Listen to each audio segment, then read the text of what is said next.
Hi, I'm going to go through question 4 on the Math 2007 paper. So in this question we've been given this diagram, and this circle has centre 1, 1 and radius equal to 1, and this line is the line L, which is tangential to this circle at the point Q, and it meets the y-axis at the point R and the x-axis at the point P, and this angle OPQ is equal to theta.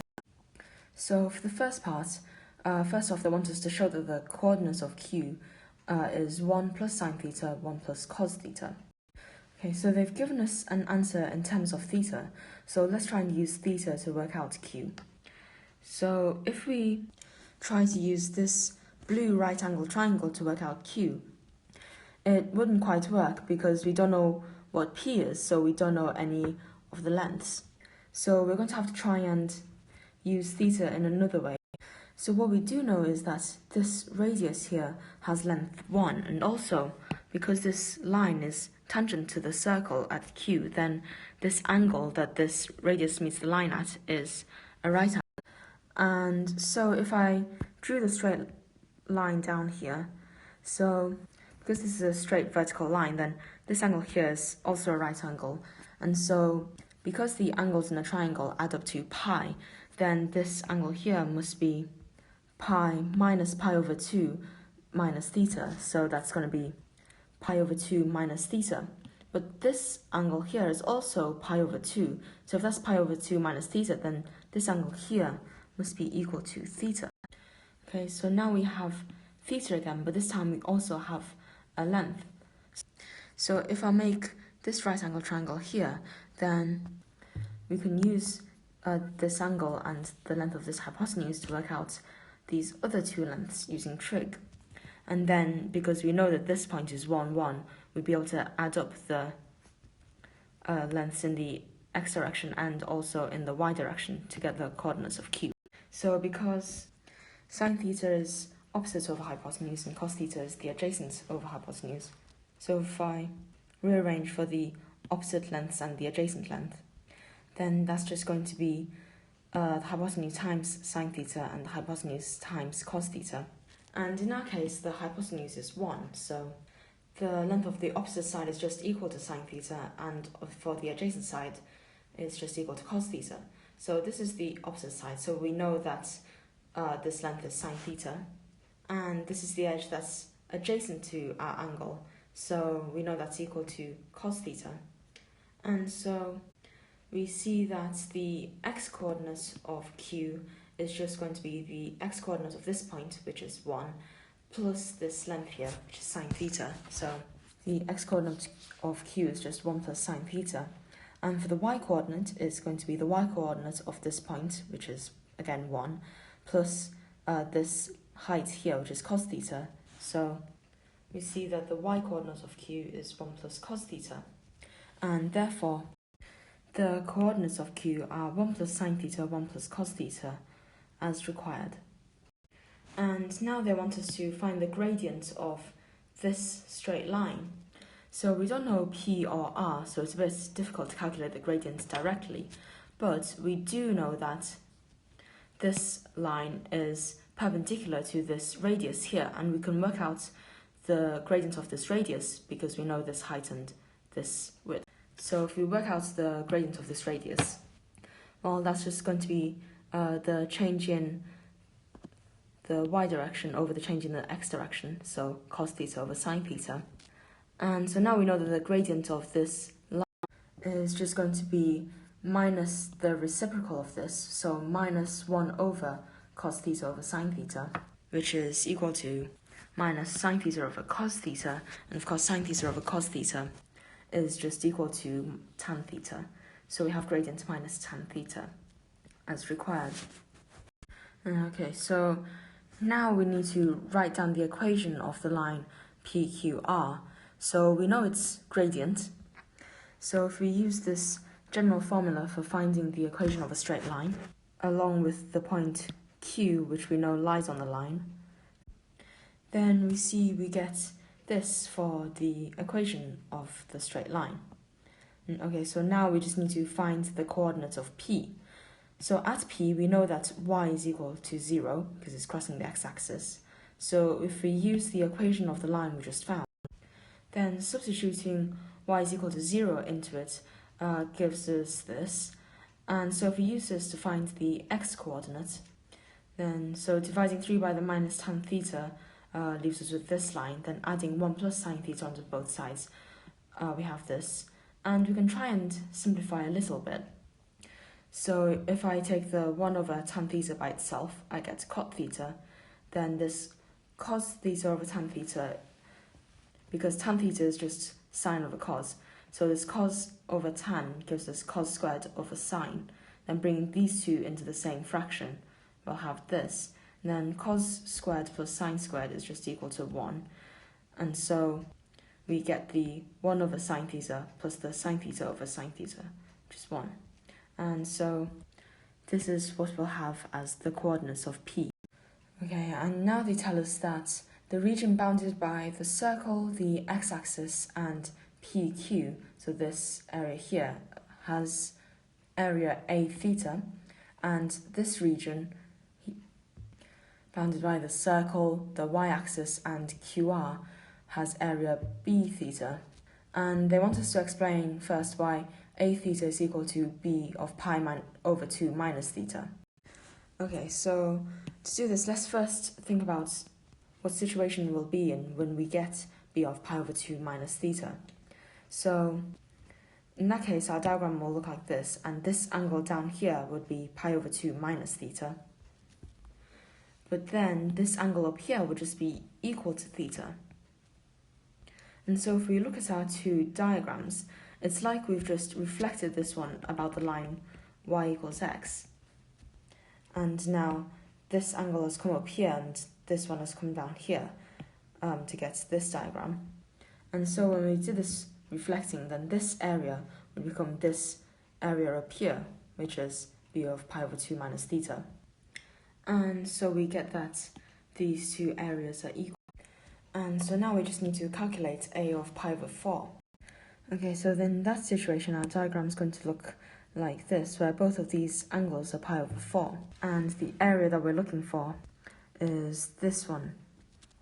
But also if you look, this area is actually the same as this one, right? I mean, instinctively we know that's true because we've got the line of symmetry about the line y equals x. But also if we use the equation we just proved, if a of theta is equal to b of pi over 2 minus theta, then a of pi over 4 is equal to b of pi over 2 minus pi over 4, which is just b of pi over 4. And this area here is b of pi over 4. So if a is equal to b of pi over 4, then a of pi over 4, this area is also a of pi over 4. And so we see that this right angle triangle is actually made up of areas that we can work out. So these two are just the ones that we're looking for, and we can calculate the area of this circle because we know that its radius is 1. So if we use the formula for the area of a circle, then we see its area is just pi. And for this region, we can see that it's just this square take away this sector. So this square has side lengths 1 because this is the center of the circle, which is at 1, 1. And this sector is just a quarter of the whole circle, so that's going to be a quarter times pi.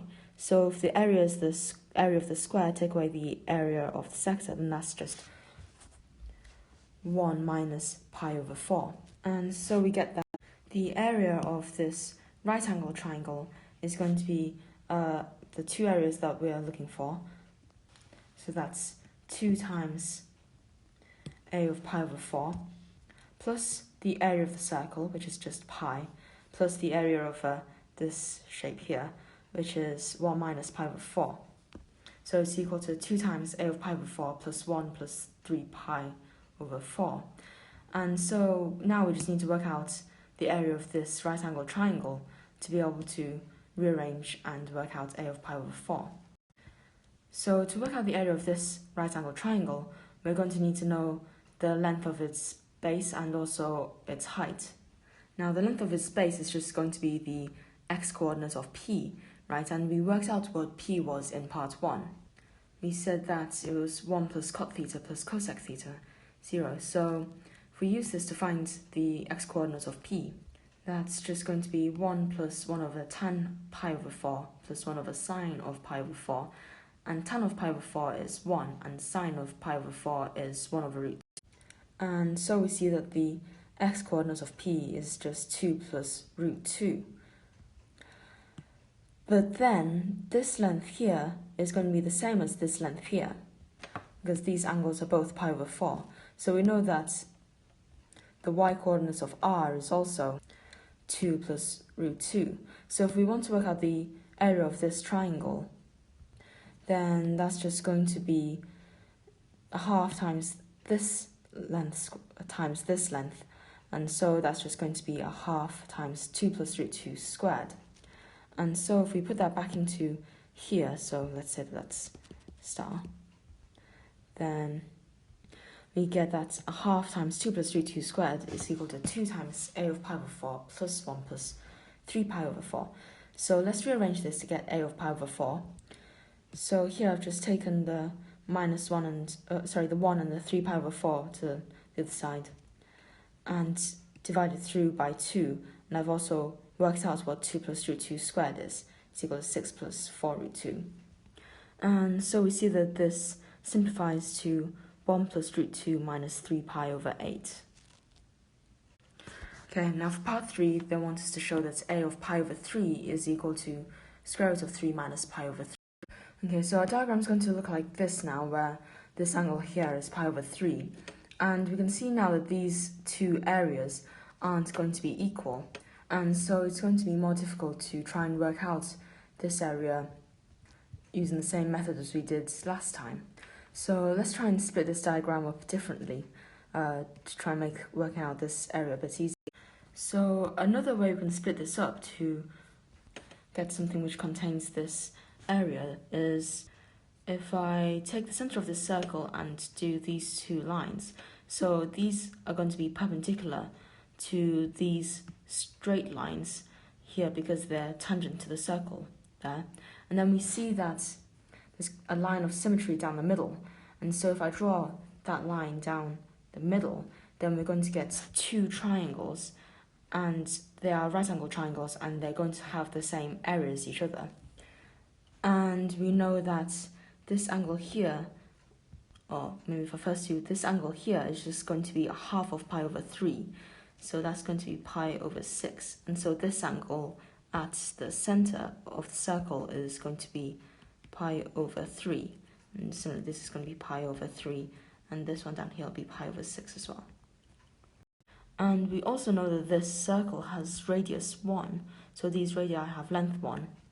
And so now we can recognize this triangle. It's one of our standard ones. So we know that this length here is going to be the square root of 3. So we have a height and a base of this triangle, so we can work out its area. And so we see that the area of this triangle is just going to be half times 1 times square root of 3, so that's just going to be root 3 over 2. And we see that this kite shape is two of these triangles together, so the area of this kite shape is just going to be square root of 3.